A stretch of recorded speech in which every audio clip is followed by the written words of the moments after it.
बिस्मिल्लाहिर्रहमानिर्रहीम। Lecture number 17, second year mathematics, chapter 4, exercise 4.2, according to the smart syllabus. Question 1 4.2 का question 1 है कि 2 points P and O dash are given in XY coordinate system. Find the XY coordinates of point P refer to the translated axis O dash X and O dash Y. हमें ये points given है P और O dash. P के coordinates हैं -6 और -8, O dash के हैं -4 और -6. ये जो P के कोऑर्डिनेट्स हैं इसको आप P ऑफ XY के साथ कंपेयर करेंगे और जो O dash के कोऑर्डिनेट्स हैं इसको O dash H के साथ कंपेयर करेंगे और इस तरह से हमें यहाँ से मिलेगा x इजिकल टू -6 और y -8 के बराबर और h -4 और k -6 के बराबर। तो कैपिटल X और कैपिटल Y के कोऑर्डिनेट्स आपने फाइंड करने हैं। So we shall make use of the following results कि कैपिटल X किसके बराबर है x माइनस h के और कैपिटल Y किसके बराबर y माइनस k के। सो x की कीमत और h की कीमत दर्ज करें, यहाँ पर y की और k की कीमत दर्ज करें, ये जो ऊपर गिवन है। तो आपको कैपिटल X मिलेगा -2 के बराबर और capital Y that's equal to -2। So these are the coordinates of the required point P. So -2 and -2 are the required coordinates of the point P. उसके बाद क्वेश्चन नंबर 3, इसमें आपको XY कोऑर्डिनेट्स एक्सिस को rotate किया गया है about the origin through the indicated angle. New axes are OX and OY. Find the capital X, capital Y coordinates of the point P. यानी आपने कैपिटल X और capital Y find करना है, जबकि आपको पॉइंट गिवन है part 1 में 5, 3। ये क्वेश्चन 3 का पार्ट 1 है जहाँ पे आपको पॉइंट गिवन है 5, 3 और थीटा दिया हुआ है 45 डिग्रीज। तो आपने XY कोऑर्डिनेट्स फाइंड करने हैं। ये फाइंड करने के लिए we shall make use of the following results कि capital X is equal to x cos theta plus y sin theta and capital Y is equal to -x sin theta plus y cos theta. x की जगह पे आप x की कीमत 5 दर्ज कर दें और थीटा की जगह पर 45 दर्ज करें। सो ये cos 45 प्लस 3 sin 45। आप जानते हैं कि cos 45 डिग्री किसके बराबर होता है 1/2 स्क्वायर रूट के। सो sin 45 भी 1/2 square root. So that's equal to 8 square root 2। ये कैपिटल X इसके बराबर आ जाएगा 8 स्क्वायर रूट 2। और सिमिलरली ये जो y का फॉर्मूला मैंने आपको बताया कि -x sin theta plus y cos theta के बराबर है। सो x की जगह पे आप लिखेंगे 5, तो -5 sin 45 प्लस 3 cos 45। एंगल तो वही आ रहा है 45 degrees. So sin 45 that's equal to 1/2 under root, ये भी 1/2 अंडर रूट। तो सिंप्लीफाई करेंगे तो -2/2 अंडर रूट। सो x और कैपिटल X और कैपिटल Y के जो कोऑर्डिनेट्स हैं that's are 8 square root 2 and -2 square root 2। इसके बाद 4.2 एक्सरसाइज के होमवर्क क्वेश्चंस हैं। क्वेश्चन 1, पॉइंट आपको गिवन है 3, 2 O dash 1, 3। कंपेयर करेंगे XY के साथ, तो X आपके पास 3 है और Y क्या है 2। इसको O dash H K के साथ कंपेयर करेंगे तो H is equal to 1 and K is equal to 3। ये रिजल्ट अप्लाई करेंगे by using the result capital X is equal to X minus H and capital Y is equal to Y minus K। तो इस तरह capital X 2 के बराबर और capital Y किसके बराबर आ जाएगा -1 के बराबर। So the required coordinates are 2 and -1। इस तरह ये आपको पॉइंट दिया हुआ है 3/2, 5/2, O डैश है -1/2, 7/2। इसको बेटे आप कंपेयर करें XY के साथ, P ऑफ XY के साथ। तो X किसके बराबर है 3/2 के और Y किसके बराबर है 5/2 के। सिमिलरली इसको O डैश H K के साथ कंपेयर करेंगे तो H is equal to -1/2 and K is equal to 7/2। ये रिजल्ट आप यूज करें capital X is equal to X minus H and Y is equal to Y minus K। तो हमें मिलेगा 2 or -1, and these are the required coordinates of the given point P of capital X, Y.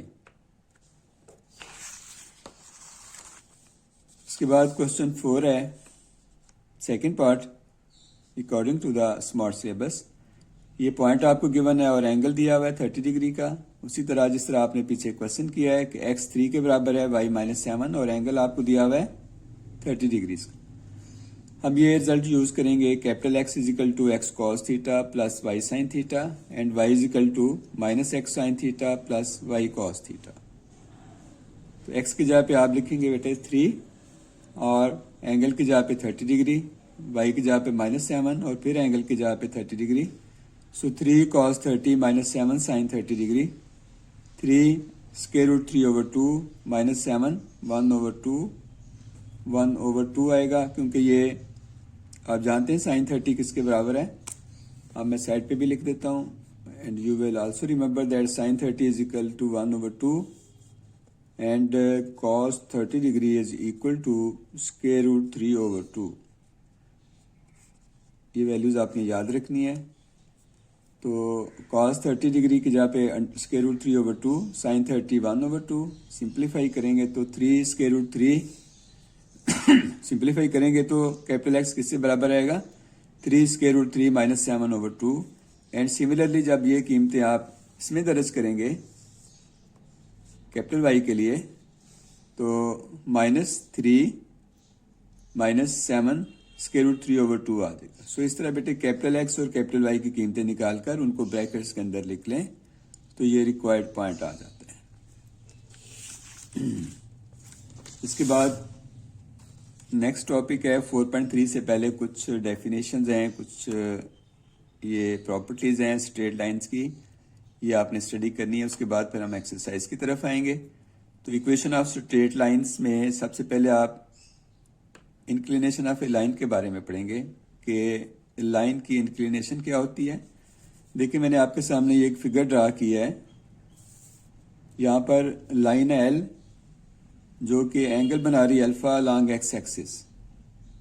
ये जो line L है ये non horizontal line है and it is making an angle alpha from positive x axis to this line, या दूसरे लफ्जों में ये कह लें कि वो एंगल जिसको आप अल्फा कहते हैं, an angle made in anti clockwise direction. याद रखें ये दो डायरेक्शंस होती हैं, एक ये होती है बेटे एंटी क्लॉकवाइज डायरेक्शन और एक होती है ये क्लॉकवाइज डायरेक्शन। तो आपने एंटी क्लॉकवाइज डायरेक्शन में या काउंटर क्लॉकवाइज डायरेक्शन में ये रोटेशन करनी है।